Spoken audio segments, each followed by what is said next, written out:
Well, hello everyone. Our guest today is from the commercial real estate industry. Kelly Blaskowsky is the Chief Operating Officer at Capstone Real Estate. Capstone manages about 40 properties. Kelly, welcome to the Get in the Mode podcast. Thank you so much for having me. I'm excited to be here. Great. Well, for the benefit of our listeners, can you tell us a little bit about Capstone and your background? Sure. So I have been with Capstone 6 years. Actually, I worked with them at the beginning of my career and then came back as their chief operating officer during COVID. So that was a great deal of fun. I've been in multifamily for over 25 years, worked on a pretty diverse portfolio over the time frame. Capstone, as you said, is about 40,000 units. We work primarily in multifamily. We have some build to rent product, active adult, affordable. We work with a lot of different nonprofits to find ways to serve our community and continue to grow. We're strictly third party management, which makes us a little unique in this space. We don't own any of the buildings. But we work very closely with our people to achieve the results that the client is looking for on each of their assets. Got it. I saw that Capstone also does due diligence services for acquisition. Do you play a role in that as well? Yeah, so I work with gathering the team and really creating the structure behind how we're going to complete due diligence. I also help support the operations through the reporting side, depending on what that reporting looks like, what the client's really interested in looking at, and making sure that we're meeting those objectives during that process. Got it. So you mentioned that you've kind of come back to Capstone almost at I don't know if it was the beginning of the pandemic or when, but walk us through the journey for the industry through this pandemic. Yeah, so, it's been really interesting to kind of live through something that is very unique. I'll give you a great example. Self-tour guides was definitely something that was on the cusp of really trying to determine what does that look like? Do people want to respond to that type of technology and not have that human interaction and that touch? And being in the industry as long as I have, I feel that this is a people business and people want to connect with you before they buy, whether they're buying a car, a home, a whatever that is. Well, what COVID did is it kind of put us in that space to say, okay, you can't have that personal connection face to face. So it did bring us back to self-guided tours and really utilizing the technology to the best of our ability to connect to our prospects, to connect to our residents, to our clients, and really getting comfortable utilizing that technology and being successful with it. So I do think that the pandemic kind of pushed us to be a little more open to these areas, to really push our teams to utilize these different software. And I think it's something that's going to stick with us long term. I don't think that's going to go away with the pandemic. I think we'll continue to offer these options because people want the ability to choose how they interact with others. So it's definitely here to stay. Yeah, definitely. I mean, I think it kind of, even afterwards, when things somewhat go back to normal, perhaps it enhances for the person who cannot be there physically, right? I think it does. In previous times, if someone was moving from Arizona to Texas, they really had to depend on photos or descriptions that were kind of verbally communicated. Well, now we can take them through it, kind of do a FaceTime. We've got 3D tours if they prefer. They can place furniture in their apartment home to see how it's going to fit. So it's definitely pulling us away from the limitations that we had before and really expanding those opportunities for people that need a good home. Yeah. Now let's talk about teams. As a COO, you run a big team. How have you kept them motivated throughout this time? Tell us a little bit about culture challenges in your Yeah, so I think people are people, and with a pandemic, it's been scary, and there's been a lot of anxiety and Our teams are considered essential, so they never stop working. So, where some of us could work from home, we had a lot of on site team members that were still going into the office every day, leaving the door locked. And, some of them were living in fear. And so, we really depended on our technology through video to continue to have meetings, to thank them for the small things they were doing, encourage the resident retention, and really just keep them focused on the things that can make a difference. We did find that a lot of our team members were interested in how they can serve others and how they can still give that feeling of embracing, because again, we have a lot of active adult communities, and so for us they were the most susceptible. And so our team members were looking for those opportunities to still visit them or give them that community feel. And so by getting them into a video, they were able to brainstorm with others. We were able to recognize them in more of a public forum, which just kept them encouraged, Hmm. and really focused on what they were doing versus what was happening outside their doors. Yeah. So let's for a moment shift from people and culture to technology, right? You mentioned previously that now you're having to embrace technology at one of as a digital leader myself, and a lot of our listeners who are digital leaders, tech adoption is a big challenge for them, right? For all Mhm. of us digital leaders. Now, how can a CIO collaborate, or an IT leader collaborate with a COO, or what are some ways we, as digital leaders can adopt to improve that tech adoption? What are your thoughts on that? Well, I think there's always a challenge there because we're looking at two different things. I'm looking at how we create those touches where technology is looking for how to connect in a different way. Hmm. And so it's really a collaboration of what are the needs, what is the end result that we're looking for, and then what is the right pieces that we need to implement in order to meet that desired result. So it's always been a collaboration of efforts. I'm a firm believer that no one knows the answer as a single person. I do think that with all of us combining, we can come up with better results. And that's really what's pushed us to utilize our technology. I think Zoom and Teams meetings and some of these things have been in the field a long time, but we didn't utilize them to the degree that we are now. So, I think that's part of it too, is just understanding what can it do for you, and then putting it in place and trying it, see if it Yeah. works. Yeah, I mean, even for property management, I'm sure you guys use some tools, right? What's if we were to talk about training challenges or improvements in terms of engagement with the internal team, what does that look like? I mean, what are some ways that CIOs can engage better? Yeah, I think it's understanding the challenges that they do have. Part of a challenge in tech all the way across the board is the lack of understanding of how it works, and really getting them bought in. If they Mm, don't think it works for them or it's too difficult, they're not going to use it.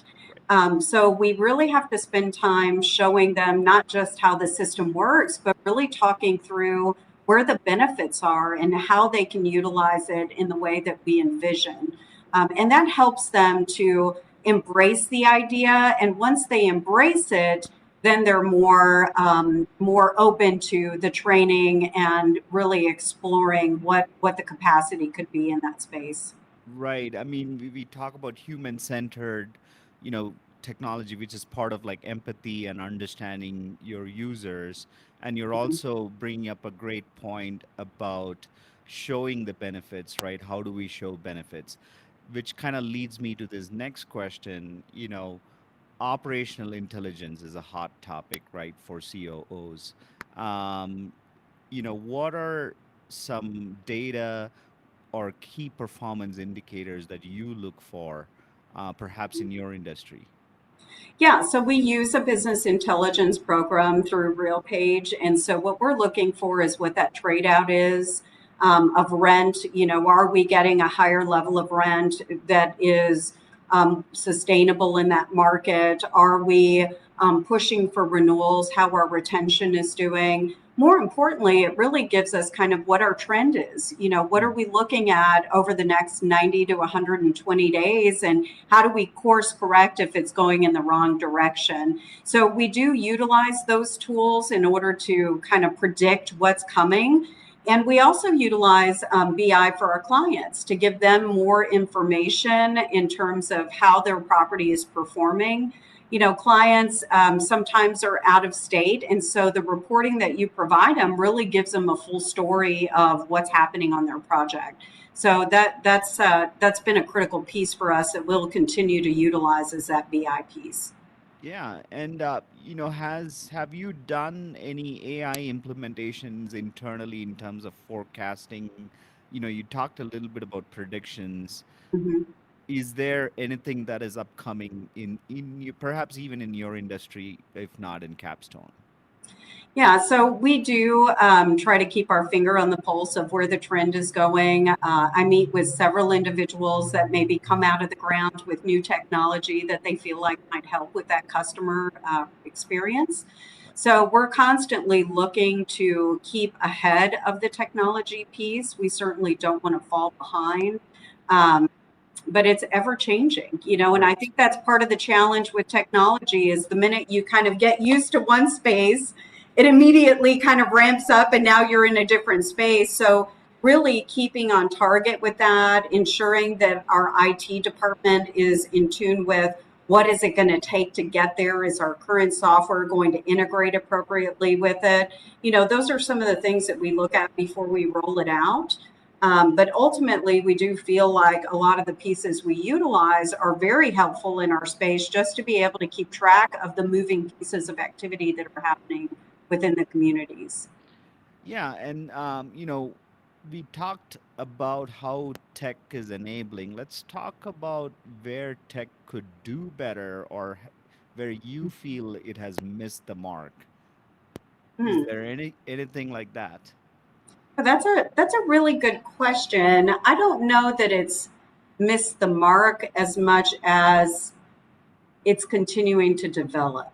You Okay. know, that we may have limitations with certain components that we utilize, but there's always someone in the background that's working on improvements. And our BI tool is a perfect example of that. There's, you know, when COVID hit, we were really watching our collections. We were wanting to understand what is the impact there. And some of the reporting we were pulling didn't have the level of detail that we needed. So we were able to connect with our contacts at that particular software and talk about how do we get this type of reporting, because the data is there, but it's not necessarily pulling it into a format that we would want to read.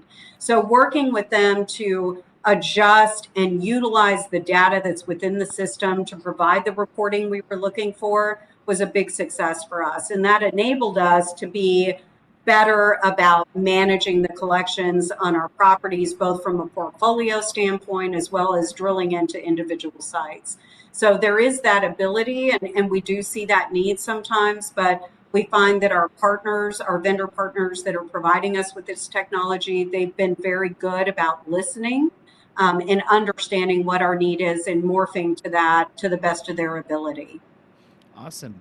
Now, let's talk about strategy, company strategy at a high level, right? For the board. What is the role of COO in a company's business strategy? Yeah. So my role is really to oversee operations, to identify those areas of pain points between the departments and how we connect to become more, have more synergy as we're moving Right. through the process. We are all one big team, but if there's a cog in the wheel, it just doesn't move as smoothly. So my job is to remove the cogs, right? Find the Right. problem, come up with a solution, and fix it. In addition to that, I spend a lot of time focusing on our people. You know, what's going to drive them, what's going to motivate them. We are a people business.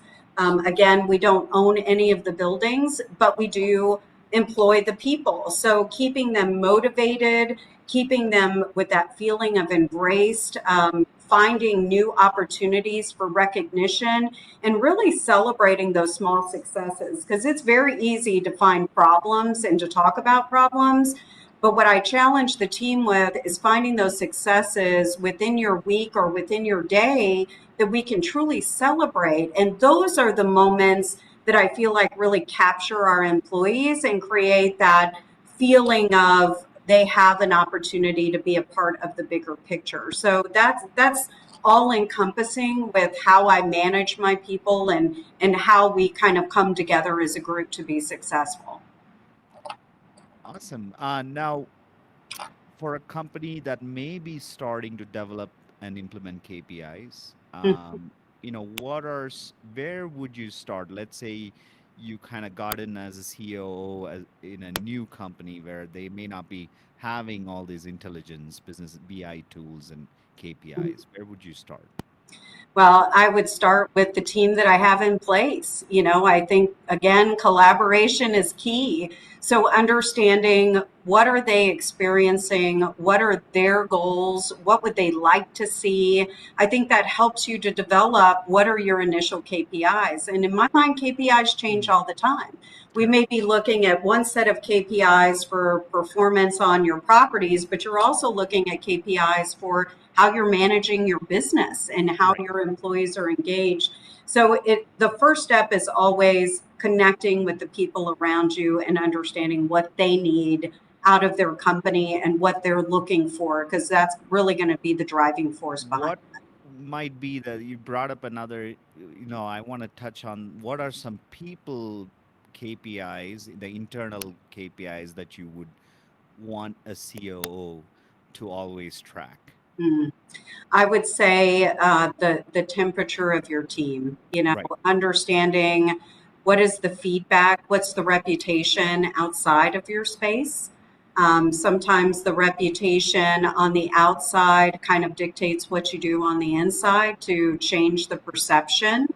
And in our world, perception is reality. So really working with those teams to ensure that you are doing exit interviews for people that are leaving to understand what are those pain points and how do we fix it. Jumping into the middle of a situation when your teams are not cohesive and how you kind of put those pieces together and really focusing on their strengths as individuals. What does this person bring or what does that person bring, and understanding the generational changes, because I do think that that's a big part of it. Your baby boomers are motivated differently than your Gen Zs, and that's probably the largest gap there is. And they work differently. Different things motivate them. Baby boomers, they want that plaque. They want to be able to be recognized and seen. Your Gen Zs, they want to be tasked. They want to be part of something big. They want to show that they've participated and that they've been a big component of success. So really looking at your needs of your teams and how you manage them is critical piece of really determining what are the steps you're going to take to improve that. You are a woman COO. What advice do you have for perhaps a COO who's especially a woman? Yeah, so that's an interesting question, and I think as a woman, I don't know that there's big challenges that I face. I feel like the team members I work with or the clients that I work with are very respectful of what I bring to the table in terms of my experience or different concepts that we want to work through. Um, I don't know that it's been that I've experienced the challenge that you may hear from others. I think as a woman, you come into the job and you do the best job you can, and you don't let anybody get in the way. Yeah. You still collaborate, you still push forward, but the perceptions should not stop you from doing the right thing. And that inevitably will always win. Right. Yeah. That's great advice. Now, some fun rapid fire questions. What's on your Spotify or iTunes? What music have you been listening to in the last few Oh, weeks? so the last few weeks has probably been a mix of Bob Marley because he calms me down, and probably a lot of 90s music. I'm a big 80s, 90s fan. It That's kind always of brings fun. me back to childhood, so I've been listening to a lot of that. Any favorite bands? Oh gosh, right now I would say the Smiths is kind of, I'm feeling that a little lately. But I do love Bob Marley as well, and Nirvana, Soundgarden, Pearl Jam. That grunge era is really good too. Right. What's your favorite cocktail that you like to make for yourself? Without a doubt, mojitos. And it's summertime now, so Yes, all the more reason. exactly. Yeah, and none of the fancy stuff. I like just the real mojito. That's awesome. Well, Kelly, it's been a pleasure having you on the podcast. Thank you for your time. Thank you, David. Thank you for having me. I appreciate it.